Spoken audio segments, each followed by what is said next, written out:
Students, हमारी आज की क्लास जिस कंसेप्ट पर बेस्ड है उस कंसेप्ट में आज ये शब्द शामिल हैं।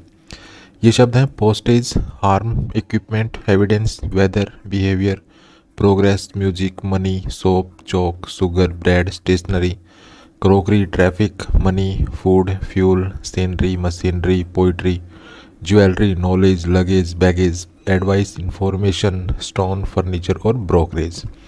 ठीक है। अब इन शब्दों के बारे में आपको क्या याद रखना है कि इनसे पहले कभी भी ए और एन आर्टिकल का प्रयोग नहीं करना है। ठीक है। नेवर यूज़ ए और एन बिफोर दैम।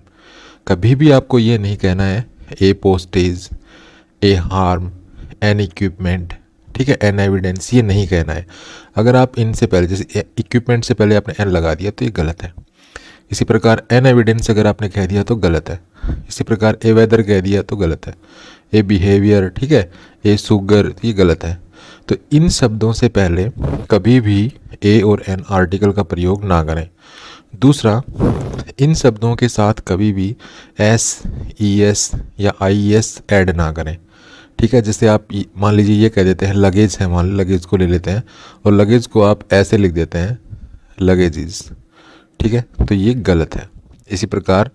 इसी प्रकार यहाँ पर अगर हम देखें तो अगर मान लीजिए फ्यूल ले लेते हैं तो फ्यूल को अगर आप ऐसे कह देते हैं फ्यूल्स तो गलत है। इसी प्रकार इन्फॉर्मेशन को अगर आप इन्फॉर्मेशंस कह देते हैं तो ये गलत हो जाएगा। ठीक है। फर्नीचर को अगर आप फर्नीचर्स कह देते हैं तो गलत हो जाएगा। तो ये ध्यान रखना है कि इन शब्दों के साथ आपको कभी भी एस, ई एस और आई एस ऐड नहीं करना है।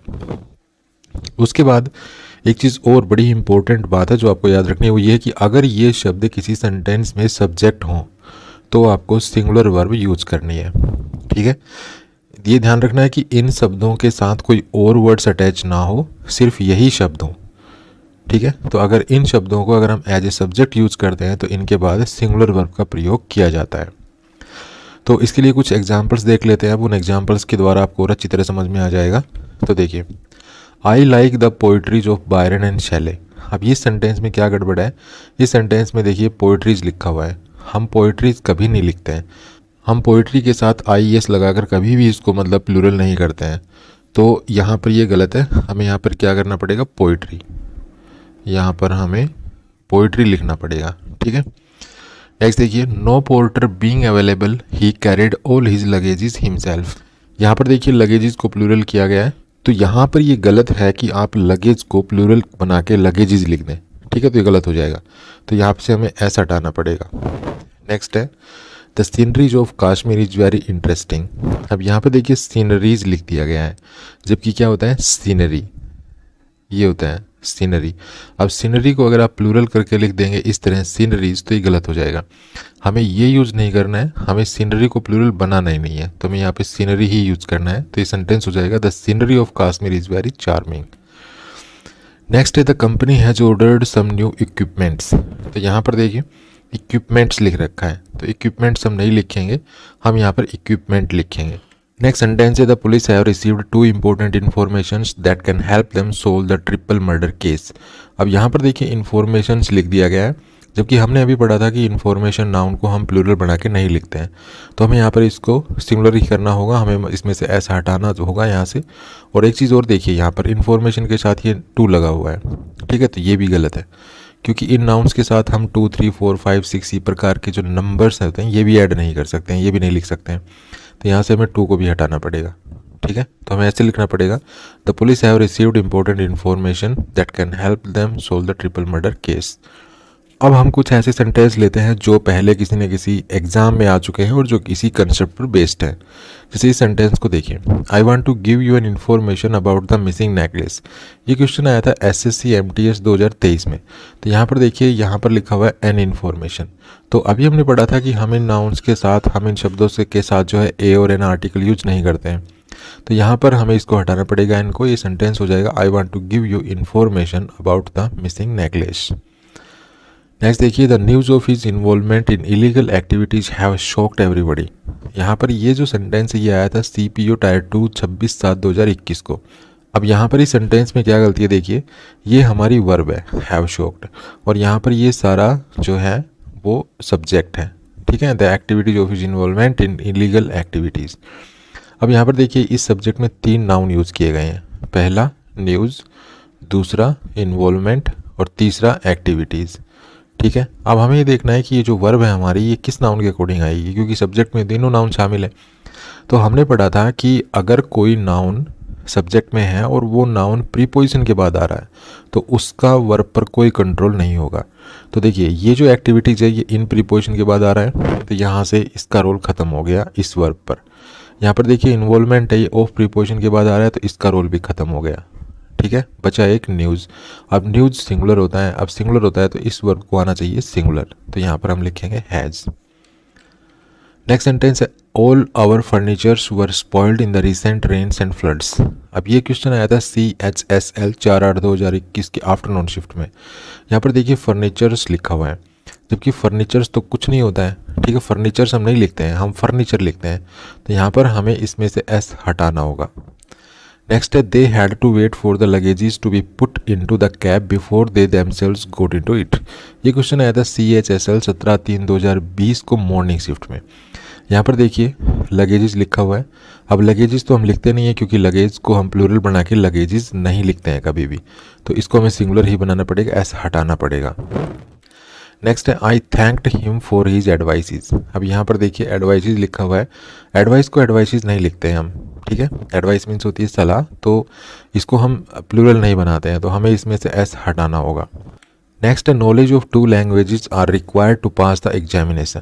तो यहाँ पर देखिए यहाँ पर ये हमारी वर्ब है। ठीक है, ये वर्ब है और यहाँ पर हमारे पास ये सब्जेक्ट है हमारा, ये पूरा यहाँ से यहाँ तक सब्जेक्ट है। अभी सब्जेक्ट में जो है 2 नाउन है, एक तो है नॉलेज, एक है लैंग्वेजेस। अभी हमने पढ़ा था कि अगर हमारे सब्जेक्ट में मान लीजिए ये हमारे पास वर्ब है, ठीक है, ये हमारे पास सेंटेंस चला रहा है, यहाँ पर वर्ब आ जाती है, आगे सेंटेंस बढ़ा। अब यहाँ ही सब्जेक्ट है। अब इस सब्जेक्ट में क्या हो रहा है, इस सब्जेक्ट में मान लीजिए कितने भी नाउन आए, मान लीजिए 3 आए, 4 आए, जितने भी आए, तो आपको ये नाउन देखने हैं, नाउन, नाउन और ये नाउन, ऐसे नाउन आ जाते हैं। मान लीजिए 2 आ जाते हैं, 3 आ जाते हैं, 4 आ जाते हैं।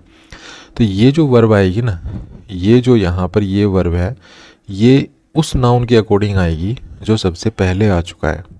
ठीक है, या फिर आप ये देख लीजिए कि इस नाउन से पहले कोई प्रीपोजिशन तो नहीं है, तो यहाँ पे प्रीपोजिशन मिलेगी, क्योंकि नाउन को नाउन से जब कनेक्ट किया जाएगा तो बीच में प्रीपोजिशन ज़रूर देगा, तो यहाँ पे मिलेगी आपको प्रीपोजिशन। ठीक है, फिर यहाँ इस नाउन को जब अटैच करेगा इससे, तो यहाँ पे फिर प्रीपोजिशन। तो इनका कोई रोल नहीं रहता है इन नाउन्स का। वर्ब पे किसका कंट्रोल होता है, ये फर्स्ट नाउन होता है ना, इसका कंट्रोल होता है यहाँ पे। तो यहाँ पर देखिए 2 नाउन्स आपके सामने दिखाई दे रहे हैं, नॉलेज और लैंग्वेजेस। तो यहाँ पर ये जो वर्ब है हमारी, ये देखिए ये जो लैंग्वेजेस है ये ऑफ प्रीपोजिशन के बाद आ रहा है, तो इसलिए इस वर्ब पर इस नाउन का कोई कंट्रोल नहीं है। ठीक है, यहाँ पर कौन सी वर्ब आएगी, यहाँ पर ये डिसाइड करेगा ये फर्स्ट नाउन नॉलेज। अब नॉलेज जो नाउन होता है ये अनकाउंटेबल होता है, और ये जब भी हम कोई अनकाउंटेबल नाउन सब्जेक्ट बनाते हैं तो अनकाउंटेबल नाउन जो वर्ब लेते हैं वो सिंगुलर वर्ब होती है। तो यहाँ पर हमें सिंगुलर वर्ब लगानी है, तो यहाँ पर हम क्या लिखेंगे, इज। तो ये सेंटेंस ऐसे हो जाएगा, knowledge of 2 languages is required to pass the examination. तो इस प्रकार आपको ध्यान रखना है कि ये जो शब्द हैं ये ऐसे शब्द हैं जिनके साथ हमें कभी भी एन आर्टिकल यूज नहीं करना है, इनके साथ आपको कभी भी एस, ई एस और आई एस ऐड करके नहीं चलना है, और अगर ये किसी सेंटेंस में सब्जेक्ट हों तो इनके बाद सिंगुलर वर्ब का यूज़ करना है। और एक चौथा पॉइंट और मैं बता देता हूँ कि इनके साथ आपको कभी भी नंबर्स यूज़ नहीं करने हैं। ठीक है, जैसे हम यहाँ पे लिख दें लगेज, और लगेज से पहले अगर हम यहाँ पे लिख दें 3, ठीक है, और फिर इसको ऐसे लिख दें लगेजेस, तो ये गलत हो जाएगा।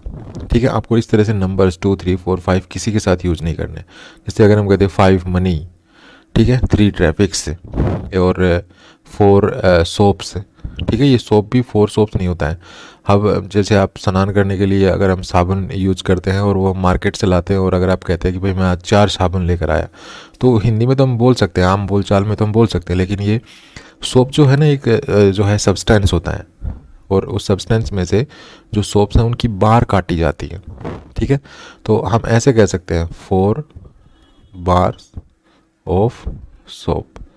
ठीक है, ये सोप वर्ड आप प्लूरल कभी नहीं करेंगे क्योंकि ये तो सब्सटेंस होता है। इसी प्रकार अगर मान लीजिए ब्रेड है, तो ब्रेड की आप यूनिट बना सकते हैं। जैसे मैंने कहा ना आपको कि अभी जैसे अगर इन सेंटेंसेस में से अगर कोई सब्जेक्ट हो तो आपको जो वर्ब है वो सिंगुलर यूज़ करनी है। कई बार क्या होता है कि ये ऐसे लिख देते जैसे ब्रेड है, अब ब्रेड को मान लीजिए ये ऐसे ब्रेड अगर सब्जेक्ट है तो इसके बाद जो वर्ब आएगी ना वो तो सीधी सिंगुलर आएगी। ठीक है, तो ये चीज़ मैं आपको समझा रहा हूँ कि अगर ये जो शब्द है ये अगर सब्जेक्ट है किसी सेंटेंस में तो फिर आपको सिंगुलर ही वर्ब यूज़ करना है। लेकिन कई बार क्या होता है कि इसकी यूनिट बना के दे देता है और वैसे लिख देता है 3 loaves ऑफ ब्रेड। ठीक है, अब आगे जो वर्ब आएगी ना, अब ये वर्ब आएगी प्लूरल। तो इस वीडियो में इतना ही। कैसा लगा ये वीडियो? अगर ये वीडियो आपको अच्छा लगा तो प्लीज़ को लाइक कीजिए, शेयर कीजिए, चैनल को सब्सक्राइब करना ना भूलें। Thanks for watching this video. Happy learning. Bye bye.